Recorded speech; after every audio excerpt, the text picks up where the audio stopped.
Hello friends, good morning in our class. Today we are going to learn about the maths lesson 6th class angle. Okay तो इसमें हम क्या क्या देखने वाले हैं, ये सब चीज़ें आपने घर पे भी देखी होंगी. ठीक है, तो उसमें सबसे पहले हम डेफिनेशन देखने वाले हैं एंगल की, और उसके बाद उसको लिखेंगे कैसे, नोटेशन फॉर द एंगल ये देखने वाले हैं, और उसके बाद उसका एग्जाम्पल. ठीक है, यहाँ तक पार्ट हम इस क्लास में देखने वाले हैं.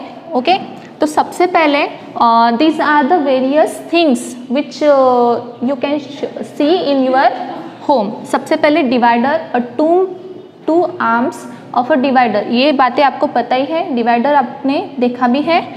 सो two arms of a divider, two hands of a clock and two sharp part of a saucer. ये सभी एग्जाम्पल्स मैंने आपको क्यों बताए, क्योंकि सभी तीनों भी एग्जाम्पल में आपको एक चीज़ दिख रही है कि तीनों भी एग्जाम्पल में कुछ ना कुछ एंगल फॉर्म हो रहे हैं, तो उसी के बारे में हम पढ़ने वाले हैं. ये 3 एग्जाम्पल हैं जो आप डेली में देखते हो. फिर उसके बाद हम एंगल की डेफिनेशन देखेंगे. What is mean by angle? The angle is a figure form by 2 rays with a common initial point. जो 2 रे है, यहाँ पे जैसे मैंने ज्वाइन किया है, दिस इज अ 2 रे जो आपको दिख रहा है फिगर में. सबसे पहला रे है OA एंड OB. रे मतलब आपको पता है उसको स्टार्टिंग इनिशियल पॉइंट होता है और वो कंटिन्यूसली मूव होता है दूसरे डायरेक्शन में. ठीक है, तो हमारी डेफिनेशन क्या बताई मैंने, angle is a figure form by 2 rays with a common initial point. इस कॉमन इनिशियल पॉइंट को हम क्या कहेंगे, this is a vertex. This is a vertex of a figure. और दिस 2 रेज, ये दोनों भी 2 रेज, उसको क्या बोलेंगे हम, arms of a angle.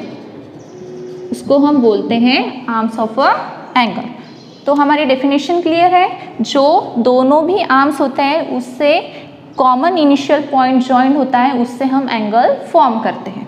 Okay, अभी इसको नोटेशन कैसे करेंगे, मतलब इस एंगल को मैंने जो फिगर निकाली है उसको लिखना कैसे, तो हम यहाँ पे देखेंगे notation for the angle. There are numerous type of example we can write for the angle. हम तीन टाइप से एक एंगल को लिख सकते हैं.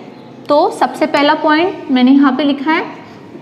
सबसे पहले हम कैसे लिखेंगे, जैसे मैंने डेफिनेशन लिखी है, figure angle is a figure form by the 2 rays with a common initial point. जैसे यहाँ पे मैंने फिगर निकाली है, उस एंगल को हम कैसे नाम देंगे, सबसे पहले स्टार्टिंग. तो कैसे लिख सकते हैं हम, ये जो 2 आर्म्स हैं उसको ज्वाइन किया है किससे, with a common initial point. तो इसको हम कैसे लिखेंगे, एंगल BOA, ये पहला, और उसको दूसरी तरह भी लिख सकते हैं, और एंगल AOB. लिखते समय आपको एक बात ध्यान रखनी है, जो हमारा वर्टेक्स है O, वो हर बार एज अ सेंटर पॉइंट आना चाहिए एंगल का, मतलब वो बीच में ही आना चाहिए. वो हम उसको ऐसे नहीं लिख सकते OBA या फिर OAB, इस तरह से नहीं लिख सकते. हमको उसको सेंटर में ही लेना है हर बार, तो आपको नाम देना है एंगल BOA. और ये जो सिंबल है, ये एंगल का सिंबल है, उसको हम रिप्रेजेंट करते हैं as a symbol of a angle. Okay, तो सेकंड पॉइंट है हमारा. ये तो हुआ फर्स्ट तरह से हम कैसे लिख सकते हैं वो बताया. अभी सेकंड तरह से हम कैसे लिख सकते हैं, यहाँ पे जैसे मैंने आपको, ये है R, वहाँ पे मैंने सिंबल दिया X. ठीक है, तो आप स्मॉल लेटर्स का यूज करके लिखो. By using small letter you can write the name of angle. Otherwise मैं 1 2 3 एक्सेट्रा इस तरह से भी नाम दे सकती हूँ. यहाँ पे मैंने X लिखा है, वहाँ पे 1 2 3 भी दे सकती हूँ. अदरवाइज हम स्मॉल लेटर से भी डिनोट कर सकते हैं. It denoted by the small letter like X Y Z etcetera. तो इन 2 तरह से हम एज अ एंगल डिनोट कर सकते हैं. तीसरा टाइप, थर्ड बात है, जहाँ पे मैंने ये वर्टेक्स बनाया है, वर्टेक्स को हम एज अ एंगल रिप्रेजेंट कर सकते हैं, मीन्स एंगल ओ। इस तरह से भी हम लिख सकते हैं। देखो मैंने यहाँ पे 3 टाइप बताए आपको। सबसे पहला, how can we write as an angle, first by using the arms. लेकिन उसमें एक चीज़ ध्यान रखनी है आपको कि हर बार आपको जो वर्टेक्स है ओ, वो हमको बीच में ही रखना है। उसको फर्स्ट इसमें नहीं लिख सकते, एज अ फर्स्ट पॉइंट नहीं लिख सकते, या फिर एंडिंग पॉइंट नहीं लिख सकते। और सेकंड टाइप हम 1 2 3 से भी डिनोट कर सकते हैं, या फिर हम स्मॉल लेटर से भी एंगल डिनोट कर सकते हैं। और लास्ट है हमारा, जो मैंने वर्टेक्स का यूज करके एंगल का नाम दिया है।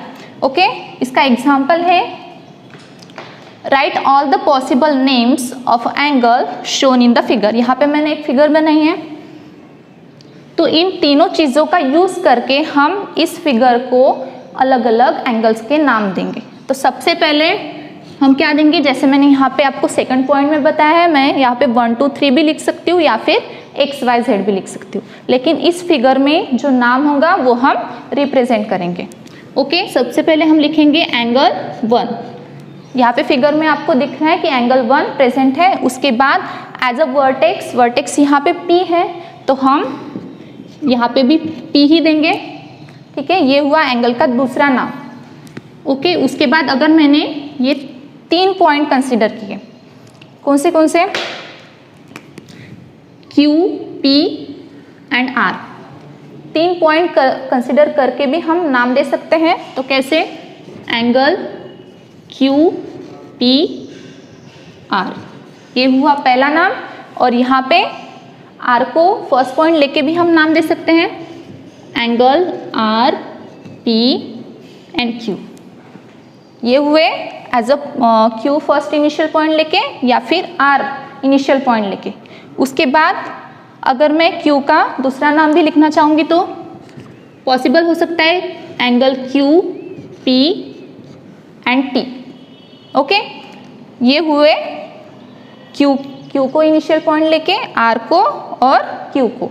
ठीक है, तो सेकंड अगर हम S को कंसिडर करेंगे तो एंगल S, P, T, दूसरा angle S, P, R। Okay, ये 2 नाम हुए। और उसके बाद angle T, P, S, angle T, P, Q। Okay, और लास्ट हमारा बचा है एंगल R, P, S। इस तरह से अलग अलग टाइप से हम एंगल को नाम दे सकते हैं। ठीक है, दिस इज द एग्जाम्पल। मैंने सबसे पहले आपको एंगल की डेफिनेशन बताई, उसके बाद उसको कैसे लिखते हैं वो बताया, और उसके बाद उसका एग्जाम्पल बताया कि हम वेरियस टाइप से एंगल को कैसे लिख सकते हैं। ओके, तो आप इतना स्क्रीनशॉट ले लो, इसके आगे के एग्जाम्पल हम आगे देखेंगे। अभी हम interior and exterior of an angle देखने वाले हैं। ठीक है, उसमें हमने एक एंगल कंसीडर किया है, the name is PQR, and उस पर कुछ पॉइंट्स प्लॉट किए हैं in a plane as shown in the figure. वो आपको फिगर में दिख रहा है। तो वो जो फिगर है एंगल की, वो 3 पार्ट्स में डिवाइड हो रही है। तो वो 3 पार्ट्स कौन से हैं वो मैं आपको यहाँ पे एक्सप्लेन करूँगी। फर्स्ट ऑफ ऑल, जो हमारी डेफिनेशन है एंगल की, ये जो आर्म्स है 2 एंगल्स के, उसके इनसाइड में जो पॉइंट्स प्रेजेंट है उसको हम बोलेंगे interior points of an angle. क्या बोलेंगे हम? Interior points of an angle. और वो कहाँ पे प्रेजेंट है? जो 2 आर्म्स है हमारे, कौन से arms? Q, P and Q, R। ये 2 आर्म्स हैं। इसके अंदर जो पॉइंट्स प्रेजेंट है वो है interior points of an angle. So कौन से पॉइंट्स हुए? Point B, A, E and H. ये जो चारों भी पॉइंट्स यहाँ पे प्रेजेंट है वो है interior points of the angle. क्यों? क्योंकि वो आर्म्स के अंदर प्रेजेंट है।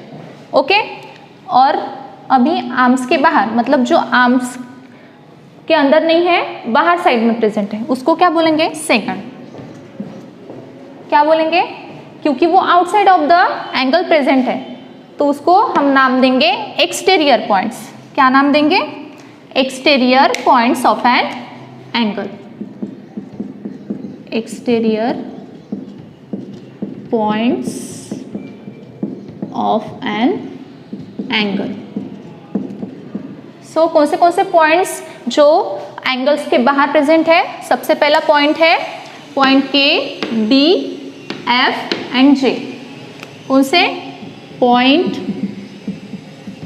के, डी, एफ एंड जे, ये है exterior point of an angle. इसके बाद थर्ड, मतलब जो inside of the angle present नहीं है और आउटसाइड ऑफ द एंगल भी प्रेजेंट नहीं है, वो प्रेजेंट है ऑन द एंगल, वो एंगल पे प्रेजेंट है, तो हम उसको क्या बोलेंगे? कौन से पॉइंट्स बोलेंगे? Which lies on a angle. ऐसे कौन से पॉइंट्स है यहाँ पे? So point G, P, C and R, ये चार ऐसे पॉइंट हैं जो एंगल पे प्रेजेंट है। ओके, दिस आर द, सबसे पहले interior point of an angle, exterior point of angle, और जो पॉइंट एंगल पे प्रेजेंट है, ये सब।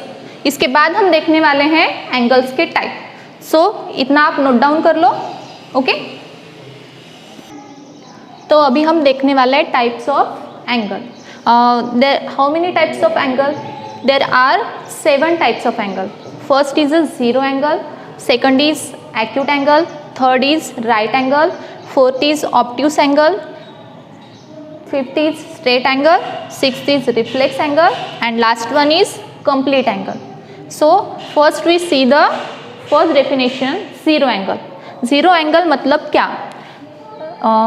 The two sticks lies one upon to the other. There is no change. जैसे मैंने for example ये दो पेन कंसिडर किए और इसको एक के ऊपर एक रखा, ठीक है? तो यहाँ पे कुछ आपको एंगल नोटिस हो रहा है क्या? ये दोनों भी एक के ऊपर एक प्रेजेंट है, लेकिन इसमें कुछ भी मूवमेंट नहीं है और इन दोनों की पोजीशन सेम है और यहाँ पे एक भी एंगल फॉर्म नहीं हो रहा है। इस वजह से हम उसको कौन सा एंगल बोलेंगे? Zero angle. ओके, और उस जीरो एंगल का मेजर्स उसको लिखते कैसे हैं? 0 डिग्री। ये है मेजर्स ऑफ जीरो एंगल। हम जीरो एंगल को 0 डिग्री ऐसा लिखते हैं, ठीक है? तो आपको अच्छे से समझ में आ गया कि जीरो एंगल मतलब क्या? जिस एंगल में कुछ भी मेजर्स फॉर्म ना हो उसी को हम जीरो एंगल बोलेंगे। मतलब इसकी पोजीशन चेंज नहीं हो रही है, दोनों की भी वो पोजीशन सेम है, इस वजह से हम उसको जीरो एंगल बोलेंगे, ठीक है? The second is a acute angle. Acute angle मतलब क्या? अभी मैंने इस फिगर को थोड़ा सा चेंज किया, जैसे मैंने यहाँ पे ड्रॉ किया, फर्स्ट आर्म और सेकंड आर्म को ऐसे निकाला, ठीक है? जैसे मैंने आपको इस फिगर में बताया था। तो सबसे पहला जो ब्लैक वाला पेन है मैंने उसको एज इट इज रखा और जो रेड वाला पेन है उसको मार्कर को मूव किया, ठीक है? तो अभी वो उसकी पोजीशन चेंज हो गई, ठीक है? तो जब पोजीशन चेंज होती है तब हम एक्यूट एंगल बनाते हैं, लेकिन उसमें भी थोड़ा सा चेंज है। मैं कौन सी भी पोजीशन चेंज करूंगी तो एक्यूट एंगल बन जाएगा क्या? The angle which greater than 0 degree and less than 90 degree. The angle which greater than 0 degree and less than 90 degree. मतलब वो 0 से बड़ा है और 90 से छोटा है, तभी हम उसको एक्यूट एंगल बोलेंगे। तो इसमें जितने भी एंगल्स हमारे आते हैं जितने भी मतलब 0 से लेकर 90 तक बहुत सारे एंगल्स आते हैं, मतलब 1, 2, 25, 75 या फिर 74 या फिर 89 तक। 89 तक जितने भी एंगल्स फॉर्म हो रहे हैं उतने भी एक्यूट एंगल है। मतलब कभी कभी बच्चों को कन्फ्यूजन होता है कि अगर मैंने 25 बताया, 75 बताया तो वो उतना ही कंसिडर करते हैं, वैसा नहीं है। यहाँ तक 90 तक जितने भी एंगल्स आते हैं लेस देन 90 उतने हम एक्यूट एंगल फॉर्म कर सकते हैं। ओके, तो इतना आप नोट डाउन कर लो, आगे का हम देखेंगे। ये है हमारा third angle, right angle. Then what is the definition of right angle? The figure is from the right angle which measure is 90 degree. मतलब मैंने पहले के एग्जाम्पल में आपको बताया 0 एंगल और उसके बाद एक्यूट एंगल, जो यहाँ पे इसकी मूवमेंट की और कब तक मूवमेंट करेंगे ये 90 डिग्री से छोटा, मतलब यहाँ तक। अभी हमको राइट एंगल बनाने के लिए इस टाइप की फिगर चाहिए। जब इस टाइप की फिगर आपको मिल जाएंगी तभी आपका राइट एंगल फॉर्म होगा। मीन्स ये है right angle which measures is 90 degree, तभी हम बोलेंगे the angle is right angle. Okay, और उसका मेजर कितना आना चाहिए? 90 डिग्री आना चाहिए। ठीक है, तभी हम उसको राइट एंगल बोलेंगे, अदरवाइज नहीं बोलेंगे। उसके बाद obtuse angle. What is mean bye obtuse angle? The angle which greater than 90 degree but less than 180 degree. मतलब यहाँ पे जैसे मैंने एंगल बनाया ये 90 डिग्री, इससे बड़ा लेकिन स्ट्रेट एंगल से छोटा। स्ट्रेट एंगल जो हम आगे देखने वाले हैं, मीन्स इससे बड़ा और यहाँ पे जैसे स्ट्रेट एंगल फॉर्म हो रहा है उससे थोड़ा सा छोटा। मीन्स कहाँ तक आ सकता है? जैसे 90 डिग्री से बड़ा 91 ले सकते या फिर 92 ले सकते या फिर 110 भी ले सकते।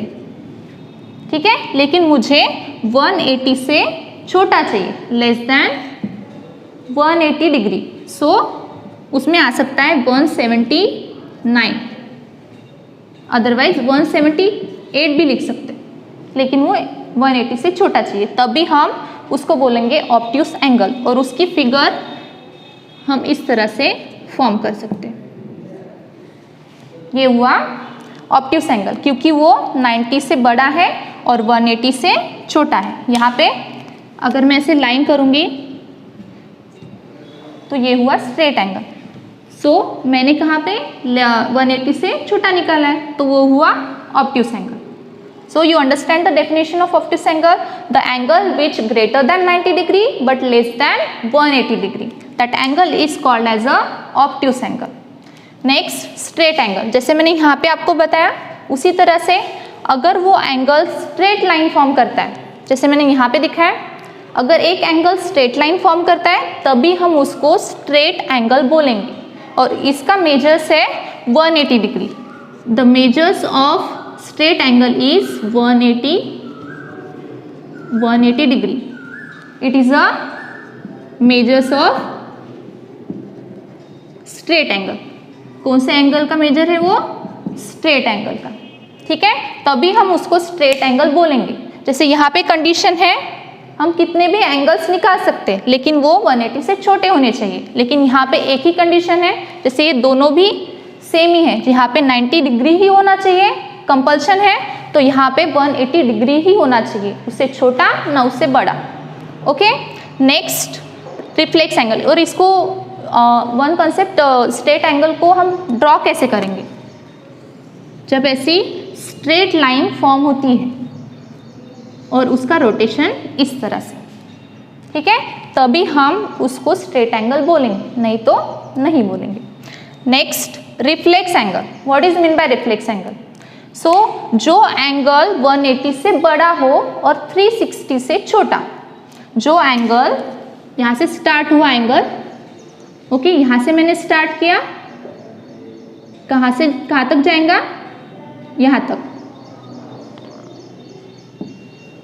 जो एंगल 180 से बड़ा हो और 360 से छोटा, the angle which greater than 180 but less than 360। सो इसको हम इस तरह से भी ड्रॉ कर सकते हैं, इसका रोटेशन इस तरह से आएगा, तभी हम उसको रिफ्लेक्स एंगल बोलेंगे। जैसे आप ये फिगर देखो,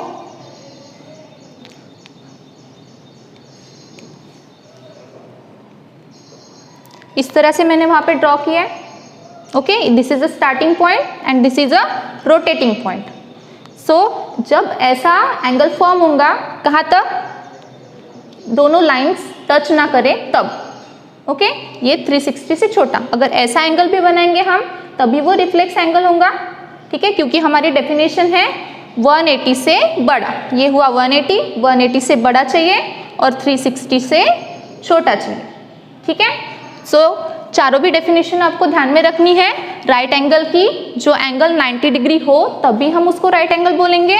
जो एंगल 90 डिग्री से बड़ा हो और 180 से छोटा हो तभी हम उसको ऑब्ट्यूस एंगल बोलेंगे।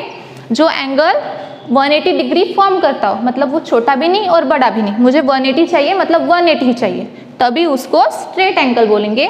और लास्ट रिफ्लेक्स एंगल, जो 180 डिग्री से मतलब स्ट्रेट एंगल से बड़ा हो और 360 से छोटा हो। ओके, टेक अ स्क्रीनशॉट, इसके आगे का देखेंगे। So our last topic is complete angle. Complete angle मतलब क्या?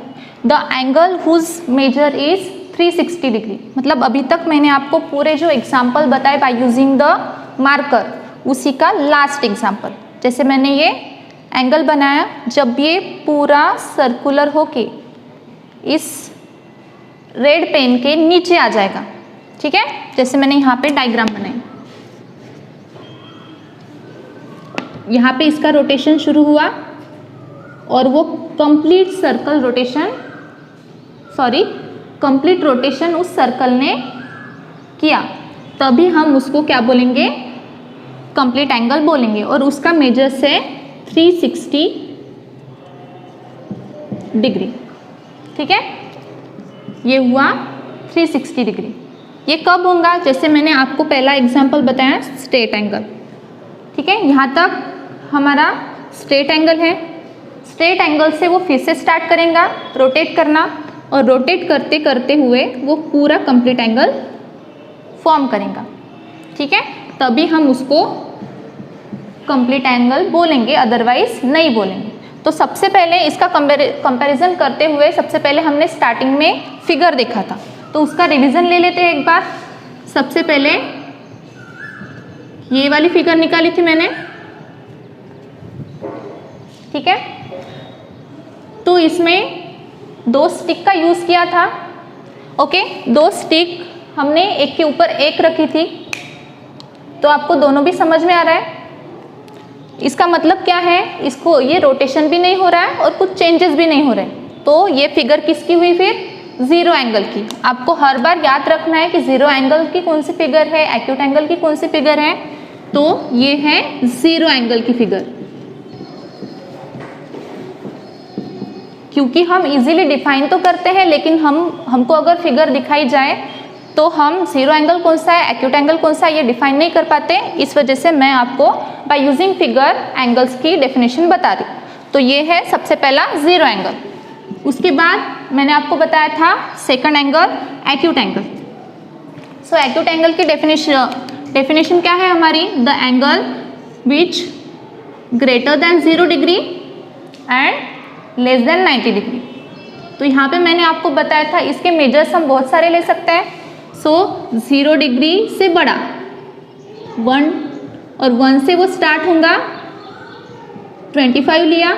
उसके बाद अगर मैंने यहाँ पे 65 भी लिया तो भी एक्यूट एंगल होगा, या फिर 89 तक, ऐसे मैंने आपको बोला है। तो इस फिगर को हम अलग अलग तरीके से रोटेट भी कर सकते हैं। यहाँ पे छोटा निकाला, उससे थोड़ा सा बड़ा, उससे थोड़ा सा और बड़ा। ठीक है, तो आपको इसमें कंफ्यूज नहीं होना है। अगर ये डायग्राम बढ़ भी रही है तो भी वो कहाँ तक बढ़ सकती है? कहाँ तक बढ़ सकती है? जहाँ तक राइट एंगल फॉर्म न हो। सो आपको एक बात ध्यान रखनी है, जहाँ पे राइट एंगल फॉर्म हुआ तो वो एक्यूट एंगल नहीं बनेगा। ठीक है, this is the important concept. So आपको हर बार ध्यान रखना है, क्योंकि एक्यूट एंगल में हर बार हम क्या करते हैं, चेंजेस करते हैं। अगर हमको किसी ने निकालने के लिए बोला 74 डिग्री या फिर 35 डिग्री, तो हम भूल जाते हैं, हम सोच नहीं पाते कि वो एक्यूट एंगल का कंसेप्ट है कि नहीं है। उसके बाद थर्ड पॉइंट है, थर्ड एंगल था हमारा राइट एंगल, उसमें कुछ भी चेंजेस नहीं है, हर बार आपको ध्यान में रखना है। जैसे मैंने यहाँ पे सेकंड इसमें बताया था कि अगर राइट एंगल फॉर्म हो रहा है तो वो 90 डिग्री होना चाहिए, तभी हम उसको राइट एंगल बोलेंगे। 90 डिग्री मेजर से उसी को राइट एंगल बोलेंगे, नहीं तो नहीं बोलेंगे, मतलब लेस देन भी नहीं और ग्रेटर देन भी नहीं। ये इजी डेफिनेशन है राइट एंगल की। और फोर्थ कौन सा है हमारा, स्ट्रेट एंगल, सॉरी फोर्थ है हमारा ऑब्ट्यूस एंगल। ऑब्ट्यूस एंगल की डेफिनेशन क्या है, जो 90 से बड़ा है और 180 से छोटा है। लाइक दैट, जैसे यहाँ पे मैंने एक्यूट एंगल निकाला, उसी तरह से यहाँ पे ऑब्ट्यूस एंगल। ऑब्ट्यूस एंगल के भी अलग अलग एंगल्स हम निकाल सकते हैं, जैसे मैंने यहाँ पे निकाल के बताया। 90 डिग्री से बड़ा मतलब 92, 110 और कितने भी निकाल सकते हैं हम, 175, 189 तक। उसी तरह से हम उसको ड्रॉ भी कर सकते हैं जो 90 डिग्री से बड़े हो, इस तरह से हम ड्रॉ कर सकते हैं। तो जितने भी ड्रॉ हो रहे हैं, इसमें जितने भी एंगल कंसिस्ट कर रहे हैं वो सभी ऑब्ट्यूस एंगल है, ये आपको ध्यान में रखना है। और उसके बाद है हमारा 5th नंबर का स्ट्रेट एंगल। स्ट्रेट एंगल जैसे यहाँ पे बताया, राइट एंगल उसी की तरह अगर स्ट्रेट लाइन फॉर्म हो और 180 डिग्री मेजर्स हो, क्या हो, 180 डिग्री मेजर्स हो तभी हम उसको स्ट्रेट एंगल बोलेंगे, अदरवाइज नहीं बोलेंगे। ठीक है, ये हमारी डायग्राम है स्ट्रेट एंगल की। लास्ट है हमारा 6th है हमारा रिफ्लेक्स एंगल। रिफ्लेक्स एंगल इसी की तरह ऑब्ट्यूस एंगल, जैसे मैंने यहाँ पे ड्रॉ किया, जो ग्रेटर देन 180 डिग्री हो और क्या हो, लेस देन 360 हो, ये जैसे यहाँ पे मैंने डायग्राम बनाई। तो इसके भी अलग अलग एंगल्स बन सकते हैं, 189, 210, 359, इस तरह से अलग अलग एंगल्स हम यहाँ पे बना सकते हैं। और लास्ट है हमारी फिगर है कंप्लीट एंगल की, जहाँ पे पूरा सर्कल फॉर्म हो रहा है वो। ठीक है, यहाँ तक हमने एंगल्स के बारे में देखा और एंगल्स के टाइप के बारे में देखा। इसके आगे के टाइप्स हम नेक्स्ट क्लास में देखेंगे। So thank you so much.